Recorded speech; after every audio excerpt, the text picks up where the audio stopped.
Hello. It had been a very long time since last did my recording. As I mentioned in my very first video.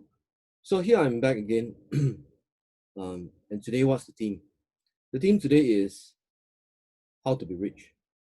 Now that sounds like a very lame line, you probably have heard of that from that usual video about how to be an internet millionaire, how to sell things for Amazon. Well, those are like so often used. But my point today is that I'm different. Why? I'm not asking for money. I'm not going to ask you to sign up for a program for 2-3 days. I'm going to recite what I think are the necessary steps to be a millionaire, or for the matter to be wealthy. So my objective in sharing this is very different.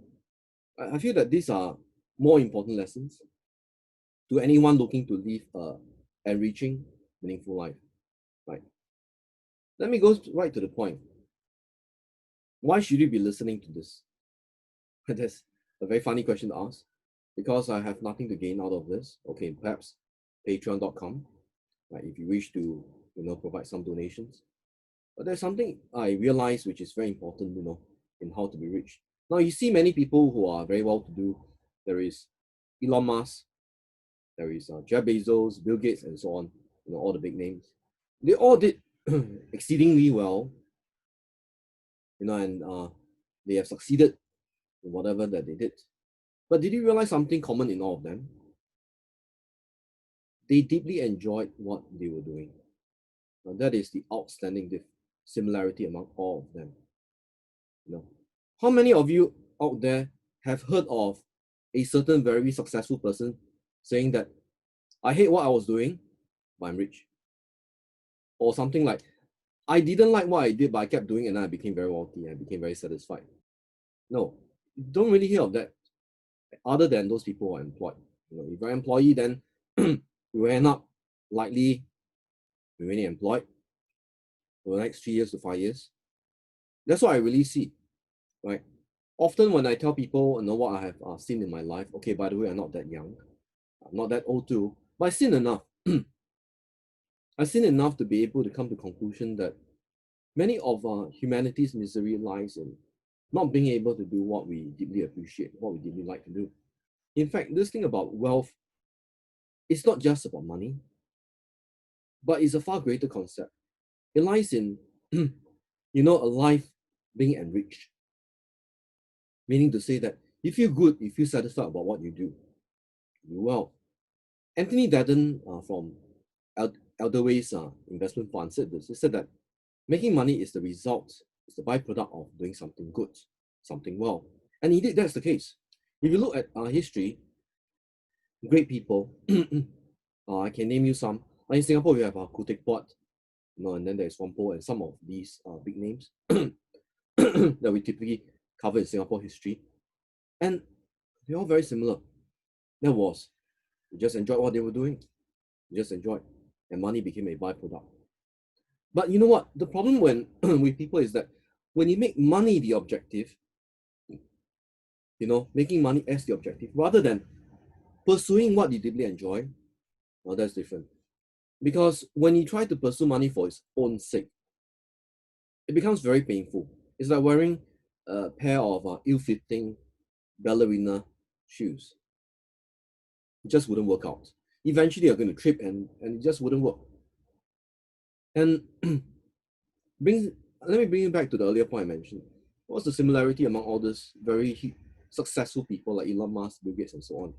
It's actually the thing about doing what they were deeply passionate about. If you're deeply passionate about something, you bounce off bed the moment you lie on it. That was what Donald Trump said.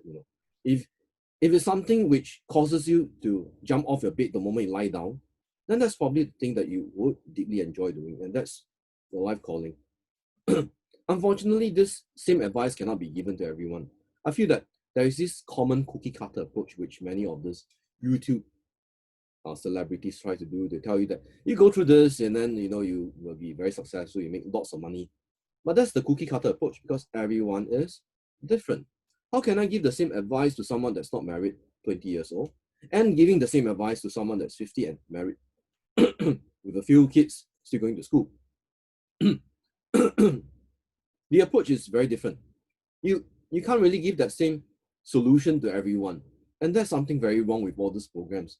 Okay, I think the intention of trying to teach people how to be rich is not immoral, neither is it unethical. It's just that it's not going to be very helpful to a lot of people. So instead, I feel that what really would make someone rich or wealthy, whether financially or non-financially, is to pursue what truly drives you. That's what matters. Let me quote an example I came across recently. I was talking to a furniture installer, so I told him that this is very difficult. It's a very challenging task. Then you know what? He told me that that's fine. So I told him, okay, fine. So then how would you fix it? So he told me he'll look at it carefully. And then, he changed he adjusted some of the steps to assemble the furniture and he got it. Right. It was quite interesting because he told me that it was quite simple because you just look at the steps. You realize that some steps cannot be done first. They have to be done later. That got me thinking, you know what? This furniture installer is not doing a job. He is pursuing his passion. Right? If people are able to tell you this, that not to worry, I have an idea to that. And they're not worried about being paid less, right? And they come back delighting their customers. You know that they have that Steve Jobs, that Bill Gates mentality. Satisfy the customers first. Because if you satisfy the customers first, if they're satisfied, they come back again and again and again and again. It's different from trying to do a job. If you do a job, you do the minimum and that's it. But if you're trying to fulfill a certain vision, a certain belief, that's different. Because you would do what is necessary to achieve that belief, that certain vision you have. A long time ago, there was this interview with Jeff Bezos. He said this. He said that they rather be a missionary than mercenary. Why? Because if you're a mercenary, you rather make money first rather than to satisfy the customer first. Right? And that's what is very wrong in many of these programs that I come across. They preach making money first rather than pursuing a vision that the individual truly believes in. I think there's an absolute lack of substance in many of these programs. They fail to account for the fact that you may not be a salesman. You may not be cut out to be a salesman. You might be, for example, cut out to be a speaker instead. Right? So as I watch these videos, I realize the reason why these videos keep recurring, like, oh, I'm an internet millionaire. I'm so and so, you have seen me in all these talks and so on. Why is it that these continue to propagate? Simple, because people want to believe what they want to believe. That's why these things just keep going around. I'll give you a very simple statistic. If let's say the exposure is 1 million viewers, and you just need 1% of those viewers to say, yes, I believe in that. I'm going to pay a few thousand over the weekend, and I believe that I'm able to get something out of it. But then you know what? At the end of it, no one gets satisfied.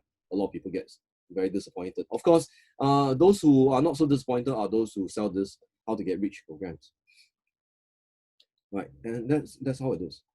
In fact, that day Charlie Munger had this very interesting quote. Charlie Munger said that, for what that man wishes, that he shall believe. That's indeed the case, right? Many just want to make money for its own sake, and rather than pursuing what they truly believe in, right? Because if you do not put the vision before you and you put money before you instead, that's what's going to happen. It's going to be painful and it just wouldn't make sense. I've seen so many people, they have been decades at work. Yeah, they're hugely successful. They are like in so and so position. They are so and so director in certain big organizations. But hey, wait a minute. Are they emotionally rich? They're not, right? They're more like emotionally shackled, more like that. Now, the reason why I'm able to speak so freely is because I'm not in any of those positions. I have managed to get myself out of that cycle, out of that vicious cycle, which many of you are struggling very hard. But I can't really tell you exactly how I did that. I could tell you for sure that the underlying cause of why so many people are not really leading very fulfilling, rich life, metaphorically, is because they're not pursuing what they truly believe in. It is what you believe in and what you pursue that really matters. If you deconstruct everything else, money is just a short-term objective. It satisfies your daily needs, your need to feed your kids, your whatever, bring money home, take care of the mortgage. That's a short-term need. That's why the world today is so emotionally poor, right? And not surprising also, why is it that not many will understand what I have just mentioned, or why many of you out there couldn't see what I see? Because you have like tons of mortgages behind you, you're heavily indebted, you need to bring home money, if not your kids would be out of school, you need to pay the mortgages, you need to pay the bills, if not, you're not going to have your electricity and water. Exactly, because you're all so caught up. And you get used to it. And you think that if only you get a higher paying job, all these problems will go away. But hey, that's not how it works.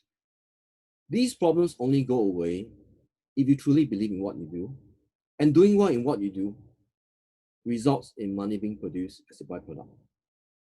Right? I can quote you many examples. And to me, I find that these are really good examples of people who did well because they followed a vision. An example is like Jack Ma. Okay, of course, you know what? I'm talking exposed, not I'm referring to hindsight rather than foresight. You look at Jack Ma, if you have not read this biography, I highly recommend that you read that. What Jack Ma said was that in the founding years of Alibaba, they simply pursued what they believed in and just kept going at it, day after day, week after week, month after month, and they got to where they were, or where they are now. Right? The same thing also applies to Tesla. Is Tesla a fabulously powerful company? No, I tell you that it is not. It was founded as a company without engineering design.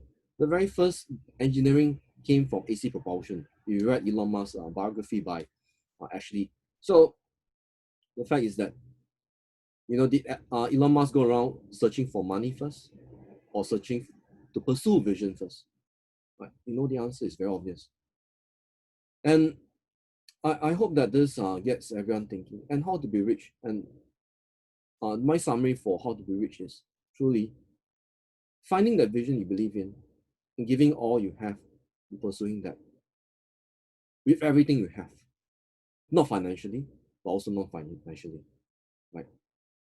Now, if you can do so without having to give the excuse that you were not able to reach that X goal because someone, if you're able to drop out all those excuses, you're probably on the right track. And if you can keep going and not worried about failing, it means that you truly are on the right track. Yeah, that's what I have realized. And it doesn't mean that you have to make life-changing plans, or make plans that change the face of humanity, like what Elon Musk is doing now. Doesn't mean so. It can be life-changing, game-changing in your own space, right, around you, in your certain industry. Doesn't have to be affecting the entire industry across the world. Doesn't have to be. That's my realization. And I'd like to come back to one last sharing, also about how to be rich. That is, having that humility to say that that's my vision, but I might be wrong. I may be wrong, but I'm willing to change. And having no fear of failing before many people. Now you may say, how is it that I have the courage to present this to all of you internet viewers out there? I have no courage. The reason why I'm able to speak freely and not worry about people not liking my video is because I've done it so often.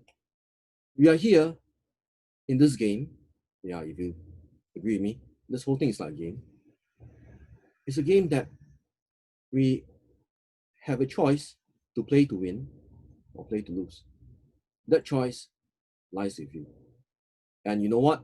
You have saved a few $1,000s, and it's time for you to really think about what you believe in. Thank you for watching once again. This is for my YouTube channel. I'm Will D. Chia. I come from Singapore, and well, more to come. Thank you once again.